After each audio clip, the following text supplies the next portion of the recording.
Bonsoir à toutes et à tous, il est 19h15, bienvenue sur Ozon FM. Toute cette semaine, retrouvez une émission spéciale IUT de Châtellerault, enregistrée lors des journées portes ouvertes du 25 février dernier. L'IUT de Châtellerault dépend de l'IUT Poitiers-Niort-Châtellerault de l'Université de Poitiers. Vous découvrirez toute cette semaine les formations et activités proposées sur le site de l'IUT de Châtellerault.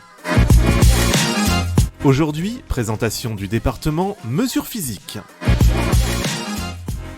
Bonjour, nous recevons Jean-Baptiste qui est étudiant en première année de bachelor en mesures physiques et nous recevons monsieur Olivier Bachelier, chef de département en mesures physiques. Bonjour à tous les deux. Bonjour. Merci de venir là sur le plateau mobile de Radio Ozon FM à Châtellerault pour nous présenter la formation IUT mesures physiques à Châtellerault. Et donc nous allons commencer par une petite question. En quoi consiste le bachelor mesures physiques et quel est l'objectif de cette formation ? Je m'adresse à monsieur Bachelier en particulier. Bien, alors le BUT mesures physiques est une formation de technicien supérieur en 3 années qui permet donc de former des gens spécialistes de la mesure de toutes les grandeurs physiques, donc des gens qui connaissent un petit peu les sciences physiques et qui sont capables de mettre en œuvre tout un tas de techniques de mesure et d'instrumentation pour pouvoir fournir les mesures nécessaires dans les activités humaines, industrielles, dans tout un tas de secteurs de l'industrie. Donc c'est une formation professionnalisante, c'est-à-dire qu'à l'issue de ces 3 années de formation, on peut aller travailler dans un certain nombre de secteurs industriels, mais c'est aussi une formation académique un petit peu, puisque c'est une formation universitaire, qui laisse aussi le choix aux étudiants, enfin nos diplômés, de préférer pour une poursuite d'études plus ou moins longue, notamment à Bac+5 pour obtenir le niveau master ou un titre d'ingénieur. Et depuis quand existe cette formation à Châtellerault ? Depuis déjà au moins 25 ans. Et vous recevez combien d'étudiants exactement dans la formation chaque année ? Alors actuellement, on a des promotions qui sont assez petites. On a 21 étudiants en première année, 24 en deuxième année, mais nous avons des possibilités pour accueillir pratiquement 2 fois plus d'étudiants. Pour postuler donc, à l'IUT mesures physiques, on passe par quel biais ? Par la procédure Parcoursup. Et quels sont vos critères de recrutement ? Comment vous sélectionnez vos étudiants ? Alors, bien sûr, les résultats au lycée sont importants pour nous, en particulier dans les matières qui vont nous intéresser, la science physique et les mathématiques. Mais ce qui nous intéresse surtout, nous, c'est d'avoir des étudiants qui sont intéressés par les sciences, qui sont motivés. On ne demande pas un niveau excellent, on veut juste des gens qui ont envie d'apprendre et en général, quand on a envie d'apprendre, qu'on vient chez nous, ça se passe très bien. D'accord, très bien, merci. Maintenant, je me tourne vers Jean-Baptiste. Je voulais savoir, Jean-Baptiste, pourquoi vous avez choisi l'IUT mesures physiques ? Est-ce que vous avez été contraint par l'algorithme Parcoursup ou est-ce que c'est un vrai choix ? Premièrement, je vais revenir sur mon année de terminale au lycée. Donc, j'avais les spécialités physique, chimie ainsi que mathématiques. Et j'ai toujours apprécié les sciences. Et c'est vrai que le BUT mesures physiques permettait justement une certaine approche scientifique avec 40% de cours pratiques sur l'année. Ce qui permet justement de pouvoir pas mal faire de manipulation afin d'acquérir certaines compétences. Cependant, j'avais postulé dans plusieurs formations par la plateforme Parcoursup. J'avais notamment pris des prépas scientifiques, plusieurs BUT en mesures physiques, dont celui de Châtellerault. J'ai également beaucoup apprécié les cours de lettres qu'on pouvait avoir au lycée. Donc c'est vrai que j'avais également pris des cours postulé dans des prépas littéraires. Et finalement, lorsque Parcoursup a ouvert pour nous donner nos résultats, j'avais 4 vœux acceptés, donc c'était vraiment le moment décisif pour choisir vers quoi j'allais me tourner ensuite. Et c'est vrai que j'avais fait aucune porte ouverte au préalable pour savoir vraiment vers quoi me tourner. Et j'avais passé justement un entretien ici, et c'est peut-être l'entretien qui m'a permis de me décider vraiment sur cette formation. D'accord. Donc en fait, quand vous postulez sur Parcoursup et que vous validez votre choix, derrière, vous avez un entretien avec l'équipe pédagogique qui permet de valider définitivement la sélection des candidats, c'est bien cela ? Alors, quand on met les vœux sur Parcoursup, il y a une phase où on choisit ses vœux, et lorsque la plateforme se ferme au niveau sélection des vœux, on peut recevoir de la part de l'établissement un mail nous convoquant justement pour un entretien. Et l'entretien se fait généralement avant la réouverture pour voir les admissions sur Parcoursup. D'accord, donc c'est bon à savoir pour les candidats qui vont postuler sur Parcoursup. L'étape n'est pas terminée. En fait, il y a une autre étape, une dernière étape de validation qui est l'entretien. Jean-Baptiste, moi je voulais savoir comment ça se passe une journée type pour un étudiant, une étudiante en mesure physique. Nous n'avons pas vraiment de journée vraiment type. Effectivement, nous commençons donc les semestres généralement par beaucoup de cours théoriques, ce qui nous permet ensuite d'atterrir vers la fin du semestre avec davantage de pratiques. D'accord, et exactement au niveau des matières, là je me tourne vers Monsieur Bachelier, je voulais savoir quels sont exactement l'intitulé des matières techniques et un petit peu le détail du contenu que font les étudiants, et puis est-ce qu'il y a des matières générales, est-ce qu'il y a encore des langues, est-ce qu'il y a encore du français, comment ça se passe ? Alors il y a évidemment des matières scientifiques, puisque l'objectif c'est que nos étudiants abordent un petit peu toutes les matières scientifiques, puisqu'ils seront amenés à faire des mesures de grandeur physique. Donc ils vont faire de l'électricité, de l'électronique, de la mécanique, de l'optique, de l'acoustique. Ils vont étudier les matériaux, ils vont faire de la chimie. Et puis à côté de toutes ces matières scientifiques, il y a une matière qui nous est un petit peu spécifique dans le département, c'est la métrologie, puisque c'est la science de la mesure. Et donc en fait c'est notre cœur de métier, et c'est ce qui va donner un peu une couleur particulière à notre formation. Donc il y a à la fois cette polyvalence avec vraiment beaucoup de matières scientifiques, et puis cette couleur de métrologie qui finalement permet à nos techniciens, à nos diplômés de se placer efficacement sur le marché du travail s'ils le souhaitent. Donc ça passe par quoi ? Ça passe par en fait de l'utilisation d'outils spécifiques pour réaliser des mesures, C'est pour ça. qu'elles soient Alors, fiables. la métrologie, c'est en fait on se pose la question de savoir si les mesures qui sont faites sont bonnes ou sont à refaire. Est-ce qu'on a utilisé les bons appareils ? Est-ce qu'on a utilisé les bons capteurs ? Et même si on a utilisé les bons appareils, est-ce qu'ils étaient bien étalonnés ? Est-ce qu'il ne serait pas pertinent peut-être de faire plutôt plusieurs mesures et d'en faire la moyenne ? Est-ce que, et éventuellement d'utiliser même des techniques plus sophistiquées ? Est-ce qu'on doit simplement donner le résultat de la mesure ou le donner accompagné peut-être d'une incertitude liée aux conditions de mesure ?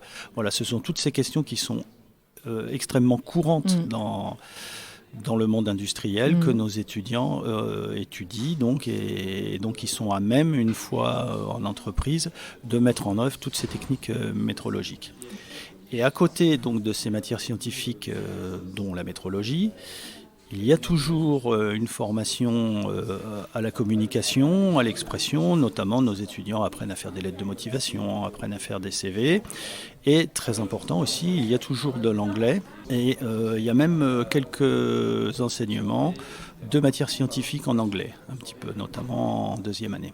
Et est-ce qu'il y a un lien avec le monde professionnel ? Vous parliez justement des applications dans le domaine industriel, mais est-ce que vous avez des interventions de professionnels ou des visites d'entreprise ? Enfin, quel est votre lien justement avec ce monde professionnel ? Quelques interventions de vacataires professionnels, effectivement, des visites en entreprise, mais le lien principal, c'est celui qui se fait à travers les stages et à travers l'alternance.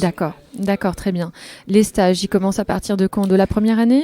Alors non, pour ce qui concerne le département mesures physiques, il y a un premier stage en deuxième année qui est de 11 semaines et un second stage en troisième année qui sera de 15 semaines, puisque la 3e année ouvre l'année prochaine. Et est-ce que vous proposez l'alternance pour cette formation ou non ? Alors oui, il est possible de faire la formation en alternance à partir de la 2e année ou à partir de la 3e année.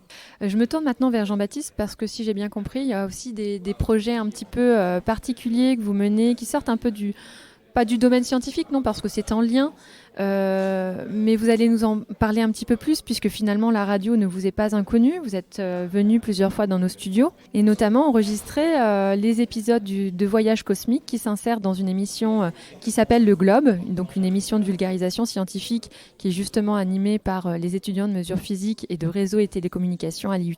Est-ce que vous pouvez nous en dire plus ? Pourquoi vous avez été amené à réaliser cette émission ? Tout d'abord, on avait plusieurs projets tutorés qui étaient à choisir. Enfin, on choisissait un projet tutoré. Donc, on pouvait très bien s'occuper de rencontrer des scientifiques pour les amener sur Châtellerault pour une certaine journée. Ou alors l'organisation de soirée, un concours photo qui était organisé. Et pour nous, du coup, on est tombé sur le projet radio. Avec mon camarade, on s'est cerné sur un thème qui était du coup de la création de l'homme, donc de l'apparition du Big Bang jusqu'à notre arrivée sur la Terre, avec les différents processus d'évolution qu'il y a pu y avoir. Je crois que vous avez eu l'opportunité d'interviewer plusieurs personnes assez éminentes dans le domaine et sur le sujet. Est-ce que vous pouvez nous en dire un petit peu plus pour donner envie de vous écouter, puisque votre émission en fait est diffusée tous les vendredis dès 6h30 avec une rediffusion à 20h30 donc sur les ondes d'Ozonde FM 99.7. Vous pouvez aussi nous écouter sur notre site internet, mais alors si on veut un peu casser le secret sur les interviews. Donc on avait préparé les émissions, puis en contactant justement des scientifiques qui travaillent au CEA, dont ils pourraient nous aider à répondre à certaines problématiques. Parce que faire des recherches sur Internet c'est bien, mais il n'y a pas forcément que des bonnes choses. Donc ça permettait justement de tirer le vrai du faux et ainsi de pouvoir poser des questions qui pourraient aider à la compréhension de ce qu'on aurait pu raconter. C'est-à-dire qu'on a accueilli par exemple Roland Lehoucq, astrophysicien et chercheur justement au CEA, qui nous racontait un peu plus le travail d'un astrophysicien et certaines de ses découvertes par rapport à notre sujet. D'accord, très bien. Merci Jean-Baptiste. Donc on va passer à la vie étudiante et à la vie sur le campus et à Châtellerault. Jean-Baptiste, est-ce que vous pouvez nous présenter par exemple quels sont les services et activités qu'offre le campus à Châtellerault ? Au niveau des services que nous avons sur le campus de Châtellerault, nous avons un restaurant universitaire. Nous avons également des options qui sont proposées au sein de l'IUT. Donc on a une option théâtre. Donc il y aura 2 représentations, donc une le mardi 21 mars à 20h à l'IUT, non, au Nouveau Théâtre, et une le jeudi 23 du coup à l'IUT. Nous avons également une option espagnole pour destiner aux élèves de réseau et télécom ainsi qu'aux élèves de mesures physiques et des options sport, donc où plusieurs activités sportives peuvent être proposées. D'accord. Et est-ce qu'il existe un BDE, c'est-à-dire un bureau des étudiants ? Tout à fait, et j'en fais même partie. Donc le BDE a été formé au mois de novembre, un peu tardivement parce qu'il n'y en avait pas eu depuis 1 à 2 ans sur Châtellerault. Et du coup, on a dû avec les gens qui se sont inscrits, on a dû reprendre le flambeau et on s'occupe de l'organisation de plusieurs soirées ainsi que de promouvoir les différentes activités qui peuvent être proposées. Oui, donc c'est très diversifié. Il y a une vraie vie étudiante alors sur le campus. On essaye de faire en sorte qu'il y en ait une justement. D'accord, très bien. Et est-ce que, là je me tourne vers Monsieur Bachelier, est-ce qu'il y a des liens ? Parce qu'en fait on est sur un pôle ici pour expliquer à nos auditeurs et auditrices. C'est l'IUT en fait qui est attaché à l'université de Poitiers et sur ce pôle-là on retrouve en fait l'IUT mesures physiques, l'IUT réseau et télécommunications et l'IUT technique de commercialisation. Est-ce que il y a des liens entre vous et l'IUT ? Est-ce qu'il y a des collaborations Est-ce qu'il y a des événements spécifiques, voilà. Alors il peut y avoir des manifestations à l'échelle du site qui réunissent les 3 départements. Et ensuite, il peut aussi y avoir des liens entre les enseignants. D'ailleurs, il y a 3 enseignants qui sont enseignants à la fois en mesure physique et en réseau et télécom, qui sont donc les 2 départements du secteur secondaire présents sur le site. Et puis certains enseignants des 2 départements sont également collègues, sont dans les mêmes laboratoires de recherche, parfois sur Poitiers. Donc en fait on se connaît tous sur le site et oui, il y a des collaborations, il y a des liens entre les départements. D'accord, très bien. Et Jean-Baptiste, moi je voulais savoir, est-ce que c'est facile ou difficile de se loger à Châtellerault ? Ça dépend. Moi, j'ai pas eu de grandes difficultés. Enfin, dès que je savais où j'étais accepté, on a commencé avec mes parents les recherches pour l'appartement.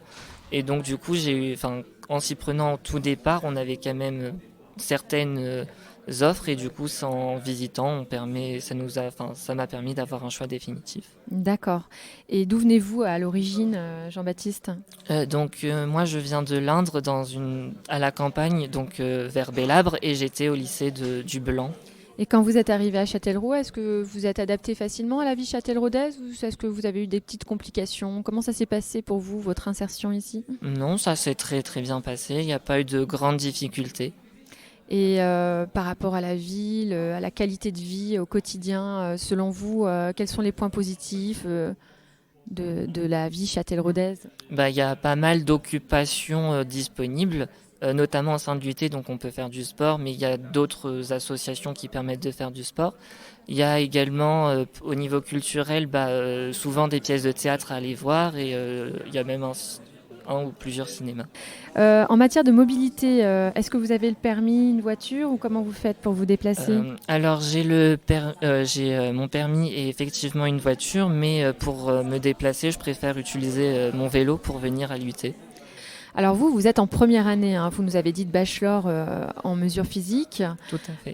Je voulais revenir un petit peu donc sur cette année que vous avez passée ici, qui n'est pas terminée, hein, mais est-ce que vous êtes satisfait ? Est-ce que vous comptez poursuivre en deuxième année ? Quels sont vos projets ? Je réfléchis pas mal à qu'est-ce que je vais faire par la suite. Du coup, je pense que je vais continuer en deuxième année en tentant une alternance ailleurs, pour voir déjà à quoi ressemble le monde de l'entreprise et parce que ça peut être formateur pour plus tard. Après, j'aimerais peut-être m'orienter vers de l'archéologie et plus précisément de l'archéométrie. D'accord. Est-ce qu'il y a des redoublants possibles, par exemple, de la première à la deuxième année ? Alors oui, ça peut se produire. Effectivement, on est autorisé à redoubler une fois sur l'ensemble de la formation. Bien sûr, il peut aussi y avoir des redoublements qui sont justifiés médicalement, par exemple, auquel cas ils ne seront pas comptabilisés et ça sera un blanchiment d'année ou quelque chose comme ça. D'accord. Est-ce que tous les deux, Monsieur Bachelier et Jean-Baptiste, est-ce que vous avez des derniers conseils à donner aux étudiants qui souhaiteraient s'orienter vers les mesures physiques ? De tenter leur chance déjà, de ne pas s'auto-censurer, D'accord. de ne pas hésiter à prendre contact avec nous, de consulter par exemple notre site web qui est relativement complet, de nous envoyer un mail, éventuellement nous passer un coup de téléphone, éventuellement de venir nous voir.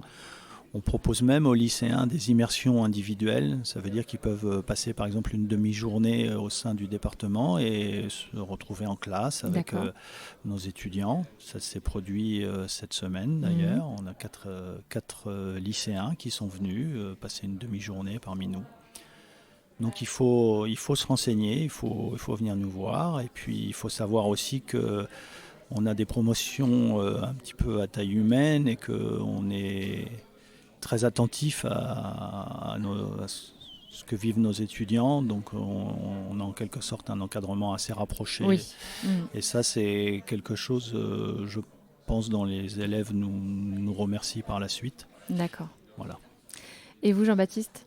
Si les charges de travail ne font pas peur, effectivement, on peut commencer très tôt et finir assez tard une journée. Donc, si le travail ne vous dérange pas, venez. D'accord.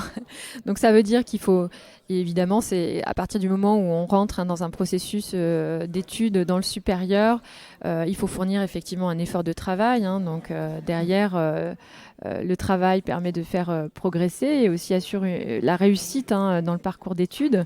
Donc si vous avez envie de poursuivre vos études dans le supérieur, effectivement, essayez de rejoindre l'équipe et les étudiants de mesures physiques. Vous pouvez aller les rencontrer directement.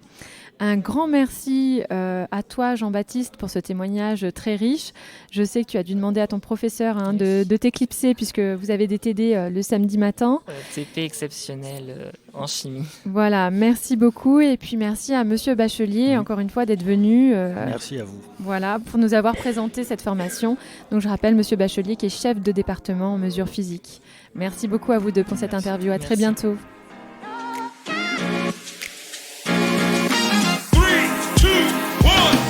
C'était la présentation du département mesures physiques dans le cadre de notre semaine spéciale IUT de Châtellerault. Vous pouvez retrouver cette émission sur ozondes.fr à la rubrique émission spéciale. Rendez-vous demain pour la présentation du département réseau et télécommunications. Bonne soirée à l'écoute d'Ozondes FM.